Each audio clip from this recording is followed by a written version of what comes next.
বিশ্বের নানা প্রান্তে রেল স্টেশনের পেছনে লুকিয়ে থাকে অদ্ভুত সব গল্প। যেমন ধরুন, জাপানে একসময় একটি মেয়ের জন্য আলাদা একটি রেল স্টেশন তৈরি করা হয়েছিল, শুধু তার যাতায়াতের সুবিধার জন্য। এমন ঘটনা শুনলেই আমরা অবাক হই, কিন্তু এমন চমকপ্রদ ঘটনা শুধু জাপানেই নয়, আমাদের বাংলাদেশেও ঘটেছিল। 1892 সালে রেল যোগাযোগের নতুন অধ্যায় শুরু হয় আসাম বেঙ্গল রেলওয়ে দিয়ে। পরে 1906 সালে সেটিকে একীভূত করা হয়, আর 1910 থেকে 1914 সালের মধ্যে টঙ্গী থেকে ভৈরব হয়ে আখাউড়া পর্যন্ত রেল লাইন নির্মাণ করা হয়। এই রেলপথেই তৈরি হয় ঘোড়াশাল ফ্ল্যাগ রেলওয়ে স্টেশন।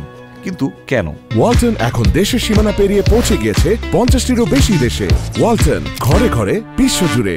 আসলে এই স্টেশন তৈরি হয়েছিল একজন বিশেষ ব্যক্তির অনুরোধে। তার নাম হাজী মোহাম্মদ আবু সাইদ, তবে সবাই তাকে চিনত সাজদা মিয়া নামে। তিনি ছিলেন নরসিংদী অঞ্চলের এক প্রভাবশালী জমিদার এবং ব্রিটিশ সরকারের একজন ম্যাজিস্ট্রেট। সাজদা মিয়া যখন ঢাকা যেতেন তখন যাতায়াত ছিল বেশ কঠিন। এজন্য তিনি ব্রিটিশ সরকারকে অনুরোধ করেন যেন তার যাতায়াত সহজ করার জন্য একটা স্টেশন তৈরি করা হয়। ব্রিটিশরাও তার মর্যাদা ও প্রভাবের কথা ভেবে বিশেষভাবে এই স্টেশন নির্মাণ করে দেয়।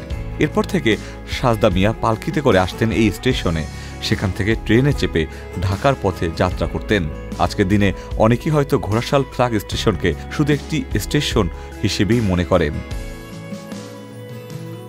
কিন্তু একসময় এটি স্থানীয় সমাজে এক প্রভাবশালী ব্যক্তির যাতায়াতের কেন্দ্রবিন্দু হিসেবে পরিচিত ছিল।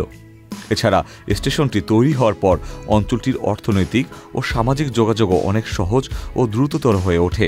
নরসিংদী জেলার পলাশ উপজেলায় দাঁড়িয়ে থাকা স্টেশন আজও মনে করিয়ে দেয় কিভাবে ব্যক্তিগত প্রভাব ও সামাজিক মর্যাদা একসময় রেল যোগাযোগের মতো গুরুত্বপূর্ণ অবকাঠামো গড়ে তুলতে ভূমিকা রেখেছিল। Ikhtiyar Ferdous, channel I.